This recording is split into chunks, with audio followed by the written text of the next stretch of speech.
Andrew Mountbatten-Windsor is the first member, as I said, of the royal family to be arrested since Charles I in 1647. That case didn't end happily for the monarch, who was later separated from his head, you may recall. Don't mind admitting, I had forgotten Andrew's sister, Princess Anne, was fined £500 in 2002 after English Bull Terrier Dottie bit 2 kids, but she wasn't arrested. And the late Prince Philip was apparently given a proper speaking to by the police in 2019 after he was pictured driving without a seatbelt, but again, wasn't arrested. What does an allegation of misconduct in public office means? Broadly, that someone who was doing a job on behalf of us, the British public, did something seriously wrong, knowing it to be wrong. Thames Valley Police, one of several forces said to be investigating the former prince, said Andrew was released under investigation yesterday after a search at property in Norfolk, Andrew's home in Sandringham. That's concluded, but searches at the Royal Lodge in Windsor, Berkshire, his former address, were continuing last night. After Andrew was arrested on his 66th birthday, his brother the King said the law must take its course. What now follows is the full, fair and proper process by which this issue is investigated in the appropriate manner and by the appropriate authorities. That's how the King continued in his statement, adding, in this, as I've said before, they have our full and wholehearted support and cooperation. Andrew has always denied any wrongdoing in relation to the Epstein files that have also led to police searches of property owned by our former ambassador to the US, Peter Mandelson. Many commentators have already noted the offence Andrew is suspected of has nothing to do with allegations of sexual impropriety that have dogged the former prince for years, and again, which he denies. Peaking with the royal family making that out-of-court settlement to Virginia Giuffre. Sadly took her own life last year. A woman, Andrew, the man we used to call Prince, says he never met in his life. £12 million she was believed to have been given. I think the constant drip of allegations involving Andrew has been very damaging, not just to the former prince. I think even ardent royalists are openly wondering if the House of Windsor can survive this scandal. Can it? What needs to be done? 0345 6060 973, the number. In a moment, I'll be catching up with the historian and royal commentator Dr Ed Owens. First, though, Guy Stewart, LBC's reporter, joins me in the studio. Good morning to you, Guy. Good morning, Matthew. Yeah, LBC understands that MPs, the government, are now considering whether this changes constitutional law and they should remove Andrew Mountbatten-Windsor from the line of succession. Ministers are quoted as saying, regardless of the police investigation happening and the arrest that we saw, this is the right thing to do. Now, of course, he is number 8. He's not near the top of the list. And also we have to consider the fact he has essentially been excommunicated from the royal family, having been stripped of his titles by the King last year. But LBC understanding that this is in the works, this draft legislation, and Government Minister James Murray was asked if it was being looked at.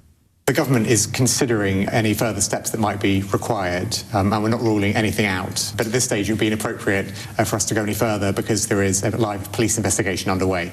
Now, crossbench MPs actually asked the government to consider this move last October. So there is a sentiment in Parliament. It seems likely to get support from different parties should it go ahead.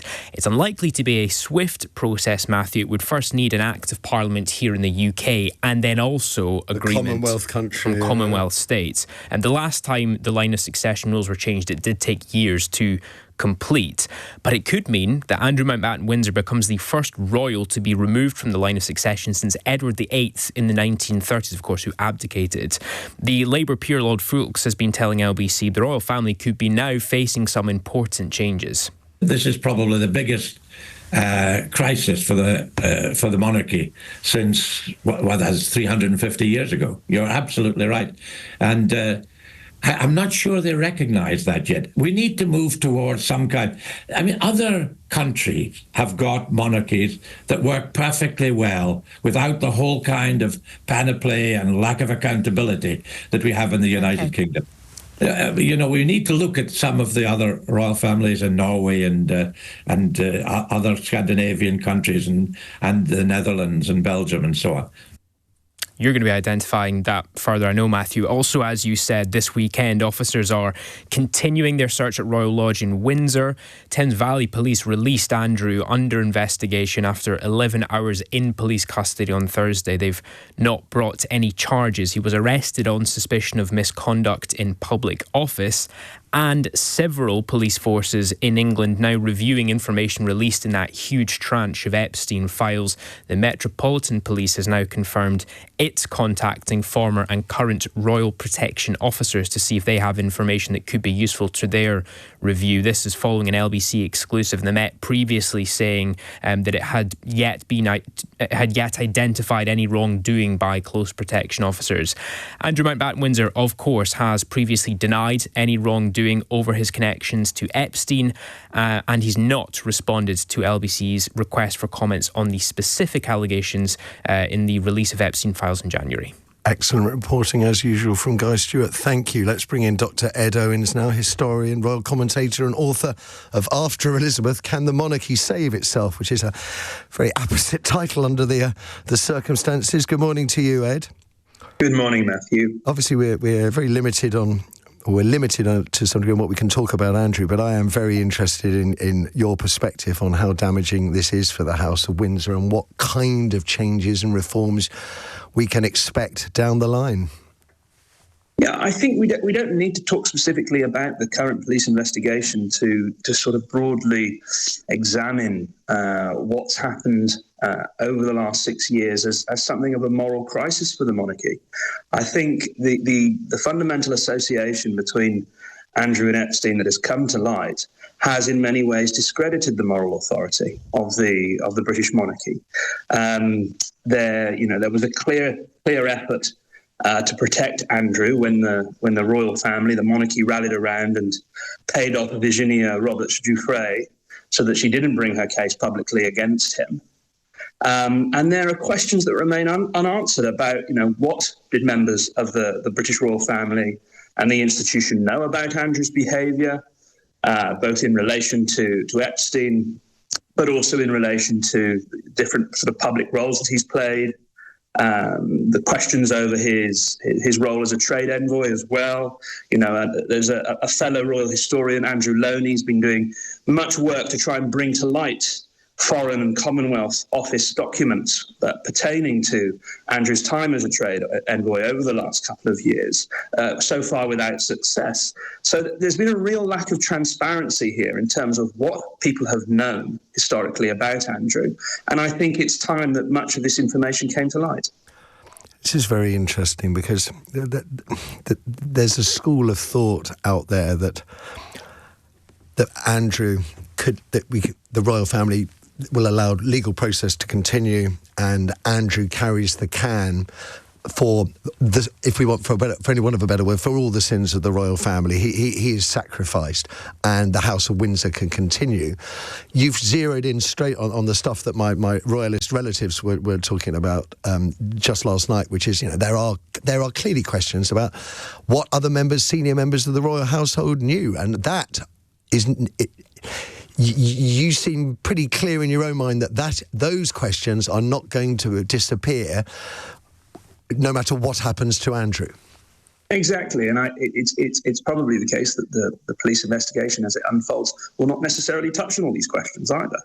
So it's I think it's extremely difficult for the British monarchy in this moment, and I think they are imperilled by this specific instance because it has brought to light other questions regarding, for example, the way the institution is financed, the fact that Andrew was paying a so-called peppercorn rent on Royal Lodge.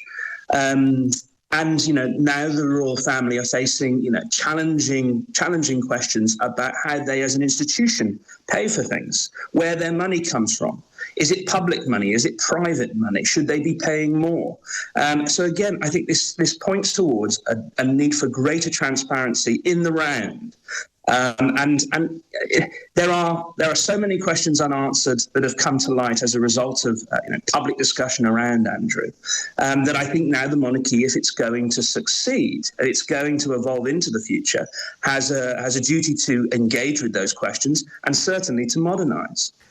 It's a terrible thing to do, to ask the author of a book to essentially give away his thesis for free. But if I saw the book, I would probably turn to the back page straight away just to find out whether the monarchy can sort of save itself.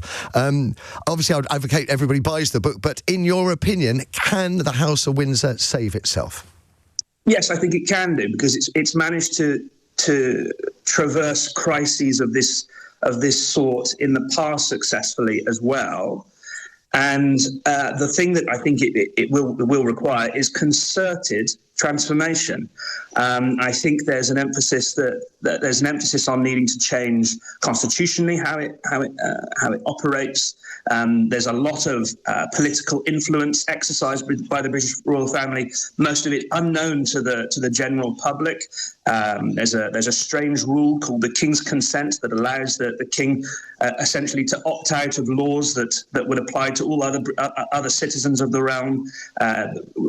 Laws that might affect his or the royal family's instances, they essentially get an opt-out on that. Again, questions around the finances. I think there needs to be radical reform there and much greater transparency. And it's the same with this sort of celebrity monarchy that we have, Matthew. The reason why that people are taking such an incredible interest in the Andrew saga is because they present themselves as modern celebrities. I think if they took a step back from the celebrity pedestal, try to just reduce the sort of the media interest, the public interest in them somewhat by engaging in different ways, I think, with the media, I think that would probably have a good impact on the institution as a whole, because it would mean that we all stopped caring quite as much about these episodes when they become so problematic.